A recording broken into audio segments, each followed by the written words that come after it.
우린 보통 교회 다닙니다 라고 말할 때 그 의미는 크리스천입니다, 그리스도인입니다 라는 말과 동일한 표현으로 받아들여지고 사용되었습니다. 그러나 이제 이러한 표현이 어쩌면 사라지게 될 줄도 모르겠습니다. 2019년 말에 공기를 통해서 전파되는 에어본 바이러스 코로나19이 발병을 했습니다. 중국으로부터 시작해서 전 세계에 급속하게 확산되고 전파되었습니다. 아마도 세계가 중세 흑사병 이후로 이처럼 치명적인 팬데믹을 경험해 본 적이 없었습니다. 심각한 지역과 도시는 도시 전체를 폐쇄하는 락다운이라는 조치까지 시행했습니다. 세계보건기구협회 WHO는 대부분의 국가에게 체육관과 학교와 같은 집단 실내 활동을 금지하도록 조치했습니다.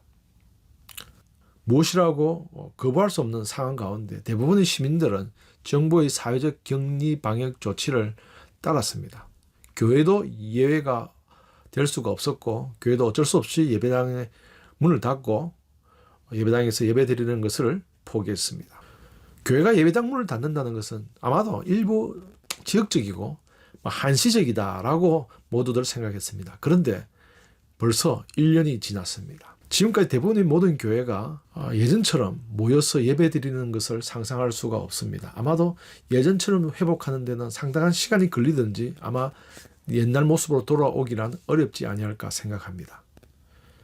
회중예배 금지는 예배 공동체로서 교회의 정체성 상실을 의미하는 것이었습니다. 그래서 일부 교회단체는 이에 대해서 반대를 하고 정치적인 시위를 했습니다. 그래도 불구하고 대중의 반응은 싸늘할 수밖에 없었습니다. 특히 한국 같은 경우는 초기 코로나가 발발한 경로가 신천지 교회였고 그들의 예배와 집회를 통해서 급속하게 한국에 확산되었습니다. 그래서 한국 교회는 이 회중 예배 금지에 대한 부분을 당연시 받아들이는 사회적 분위기였습니다. 실제로 최근 4월 인도 겐지지강에서는 힌두교의 축제가 일어났습니다. 어느 정도 코로나가 잠잠해졌다고 생각했는데 수천만 명의 사람들이 겐지지강에 모여고 정결의식을 하고 종교적인 어떤 행위들을 했지만 사흘 후에 100만 명이라는 코로나의 환자가 발생했습니다. 그리고 하루에 3,000명 이상이 죽어져 나가게 되었습니다. 산소가 부족하여서 많은 국제기구를 통해서 인도의 협조를 요청하는 그런 기사들이 이제 연일 보도되고 있습니다. 이런 사실 앞에서 교회는 조용할 수밖에 없지 않겠습니까? 21세기 오늘날 교회는 과거적 개념에 있어서 해체 위기를 맞이했다고 볼 수 있습니다. 일반 신자들은 특별한 일이 있어가지고 한두 주 교회를 결석하는 것 외에는 한 달 이상 교회를 가지 않는다는 의미는 그리스도인이 되기를 포기하거나 거부할 때 감히 생각할 일이지 교회에 나가지 않는다는 것 자체는 있을 수가 없는 것이었습니다. 교회가 먼저 한시적으로 흩어지는 교회를 선포하면서 한시적으로 교회를 문을 닫았습니다. 이제 교회에 나오지 말라고 온라인으로 예배를 드리시라고 성도들에게 광고를 하고 어나운스를 합니다. 아마 성도들은 당황할 수밖에 없었습니다. 과거에는 한 주 결석해도 전도사님이 넉달같이 달려와서 사정이 어떠냐라고 묻기까지 했는데 이제는 전도사님이 찾아와서 어떻게 온라인 예배를 드릴 수 있는가 그 방법을 가르쳐 주면서 가능하면은 교회에 안 오셔도 괜찮다라고 오지 말라라고 나이 드신 성도들에게 방문을 하며 방법을 알려주고 있습니다. 이런 시점에서 일반적인 성도들은 교회의 현실과 실제에 대해서 진지한 자문을 하게 되었습니다. 현타가 찾아온 것입니다. 도대체 교회는 그리스도인에 있어서 필수인가 아니면 선택인가? 지금까지 이 질문의 답은 명백했습니다. 성도가 교회 밖으로 나간다는 것은 죽음이다. 내처짐이다라고 보았습니다. 중세까지 대부분의 사람들은 성도들은 교회 이꼴 구원 이라는 등식을 가지고 보았습니다. 그래서 노아의 방주를 교회의 메타포, 상징적인 의미로 은유로 해석했습니다. 교회 밖에 나가는 것은 당연히 방주 밖에 바다로 물에 던져지는 것이고 곧 사지로 떨어지는 것으로 여길 수밖에 없었습니다. 그래서 중세교회에서는 아주 심각한 죄를 지은 교회 성도에게 하나의 큰 벌이 있었습니다. 그것은 출교라는 것이었습니다. 소위 영적인 사형 언도를 하게 할 수밖에 없었습니다. 교회 밖으로 내쳐진다는 것은 영적인 사형 언도였다는 것입니다. 그래서 일반적으로 교회 나가지 않는다는 것은 구원을 잃어버리는 것이다 라고 쉽게 동일하게 생각할 수밖에 없게 된 거죠. 그러한 전통이 우리에게 내려왔고 우리 속에는 잠재되어 있었습니다. 교회는 그리스도에 있어서 필수인가 아니면 선택인가? 이 질문에 대한 결론적인 답을 먼저 말하자면 교회는 필수가 아니라 선택입니다. 하지만 여기에 중요한 비밀이 담겨져 있습니다. 이 사실을 우리가 알고 넘어가야 합니다. 먼저 왜 교회가 절대적인 것이 아니라 선택인가? 여기 우리는 알레고리적인 전환을 우리가 생각해 봐야 될 것입니다. 개혁교회는 알레고리적인 해석을 지향합니다. 왜냐하면 알레고리는 비유 해석은 그 비유의 상징성에 갇혀버려 가지고 실제의 뜻을 담지 못하는 경우가 있기 때문입니다. 굳이 비유를 쓰자면은 성경이 제시하는, 성경이 비유하는 비유를 그대로 쓰는 것이 가장 좋다라고 볼 수 있습니다. 우리가 앞서 교회에 대한 상징적인 비유를 방주를 사용했습니다. 노아의 방주처럼 배를 사용했고 그 배 안에 들어오는 것이 구원이고 그 배 밖에 나가는 것을 구원을 잃어버린다라는 그런 개념을 쉽게 생각할 수 있도록 방주를 사용했는데 실제 그 방주라는 의미를 교회라고 성경은 언급하고 있지는 않습니다. 그냥 우리가 유추하고 쉽게 비유하고 했을 뿐인 것입니다. 자, 그러면 어떤 비유로 우리가 전환돼야 될 것인가? 성경적인 접근을 다시 해야 될 겁니다. 자, 먼저 교회가 절대적인 것이 아니라 선택인가라는 이 의미는 필수인가 선택인가는 이 질문을 다르게 표현하면은 교회가 먼저냐 그리스도인의 본질이 먼저냐라는 질문으로 바꾸어 볼 수가 있습니다. 창조론에 근거해서 교회의 시작은 방주의 모습으로 노아 방주가 아니라 아담과 하와로 이루어진 가정으로 볼 수 있습니다. 하나님께서 아담을 먼저 만들고 일정한 기간이 지나자 하나님이 홀로 아담이 있는 것을 보기에 좋지 않아 보여서 하와를 만들어 가정을 이루었습니다. 교회는 이런 가정으로 비유하고 있습니다.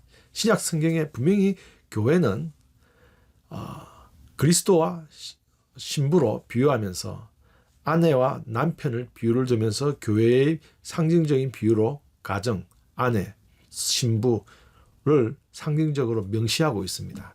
이 부분을 우리가 생각할 때 교회는 아담이 하와를 만나는 것 같은 운명적인 만남으로 출발했다는 사실을 우리는 생각해 볼 수가 있습니다. 창세기의 인류의 최초의 교회는 아담과 하와, 아담이 하와를 운명적으로 만났을 때 교회가 탄생한 것입니다.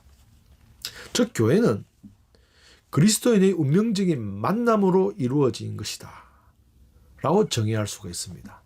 그렇지만 엄밀히 따져서 우리가 우리의 어떤 이 질문의 답에 충실하기 위해서 엄밀하게 말하자면은 아담이 하와와 만나기 이전에 아담은 홀로 먼저 존재하였고 또 일정 기간 동안 하나님의 일도 하고 있었다는 사실을 성경은 기록하고 있습니다.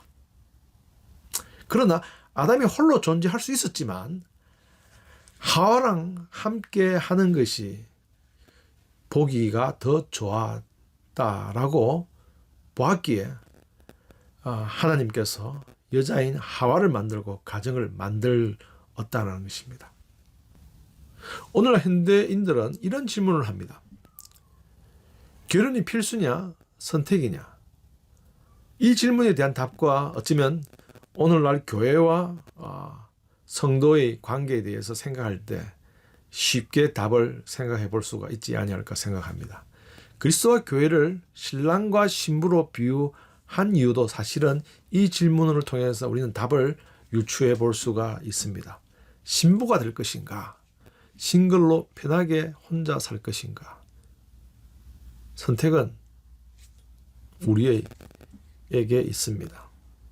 결혼할 것인가? 아니면 싱글로 그냥 살 것인가? 이러한 어떤 방주에서부터 가정이라는 메타포로 이 전환은 우리에게 교회에 대한 인식의 전환을 가지게 된다는 겁니다. 우리는 두 번째 접근 방법은 우리가 합리적인 상상을 통해서 우리가 교회의 본질에 대해서 한번 생각해 볼 수가 있습니다. 신앙의 본질에 대해서 우리가 검토해 보는 방법이 있습니다. 만일 여러분이 홀로 골방에서 하나님을 만났다라고 생각해 봅시다. 무인도 같은 곳에서 한 권의 책을 발견하고 그 책을 통해서 하나님을 알게 되었고 그리스도를 알게 되었다고 합시다. 여러분은 구원을 받을 수가 있습니까? 없습니까? 여러분이 예배를 드릴 수가 있습니까? 없습니까? 성경을 통해서만 여러분의 영적인 성장이 가능할까요? 안 가능할까요? 지금 격리 조치를 당하고 있을 때의 상황은 어쩌면 이와 같은 상황과 동일하다고 볼 수 있습니다. 골방에서, 무인도에서 격리되었을 때, 성경 하나만 있을 때 우리는 예배할 수 있는가? 구원받을 수 있는가? 성장할 수 있는가? 당연하지 않습니까? 당연히 다 가능합니다. 구원받을 수 있습니다. 믿음으로 구원받는다고 성경은 말하지 두세 사람이 함께 있어야 구원받는다고 성경은 말하고 있지 않습니다. 예배할 수 있습니다. 예배는 어느 곳, 어느 장소, 어느 곳에서나 누구와 함께 하면 더욱 좋겠지만 홀로 광야에서 하나님을 예배할 수도 있습니다. 예수 그리스도께서 그렇게 하셨습니다. 예배할 수 있습니다. 성장할 수 있는가? 하나님을 아는 것이 영적인 양식이라고 했습니다. 성경을 통해서 우리는 경험하지 아니할지라도 성경의 계시를 통해서 영적인 지식을 우리는 가질 수가 있고 소화할 수가 있고 우리의 내면의 성장이 충분히 가능할 수가 있습니다. 자, 그런데 믿음도 가능하고 믿음으로 기적을 일으킬 수도 있고 소망의 닷을 우리가 가질 수가 있습니다. 믿음도 소망도 홀로 다 가능하다는 겁니다. 자, 그런데 사랑은 혼자 할 수가 없다라는 것입니다. 우리 신앙에서 가장 소중한 믿음, 소망, 사랑 이 세 가지는 영원하다라고 이야기를 합니다.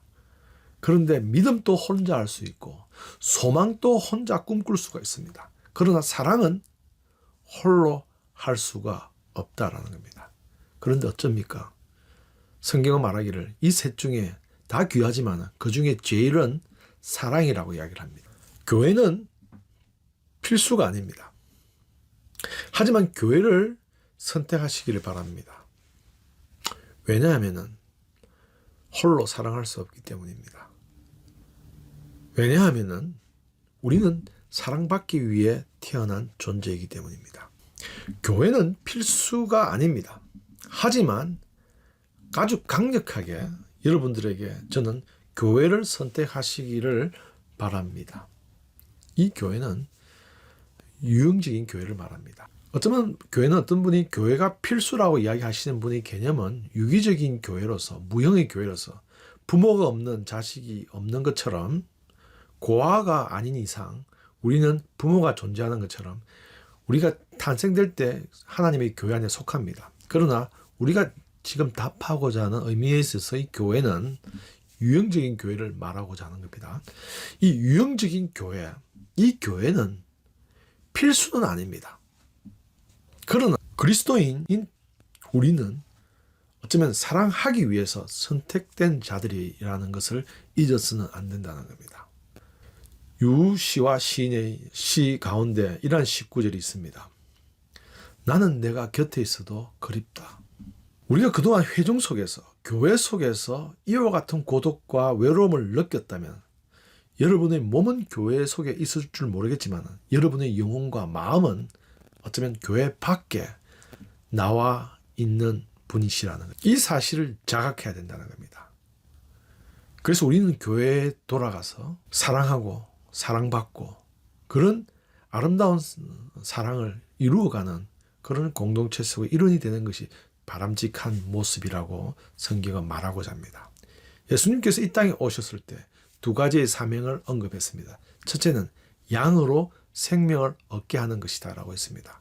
그리고 이어서 그리고 더 풍성한 생명을 주고자 왔다라고 이야기를 합니다. 양으로서 생명을 얻고자 한다는 것. 이것만 우리가 의미할 때는 광야에서 교회 밖에서 교회가 없이 살아남을 수 있는가? 살아남을 수 있다라는 겁니다. 그러나 여기서 멈추는 것이 아니라 예수님이 오신 목적은 이 양으로 더욱 풍성한 생명을 누리도록 하게 왔다라는 것입니다. 교회는 이러한 풍성한 사랑을 나누는 곳이다라는 것을 기억하고 우리가 그리로 돌아가지 아니하면은 안 될 것이라고 생각합니다. 교회는 필수 같은 선택이라는 것을 기억하시기 바랍니다.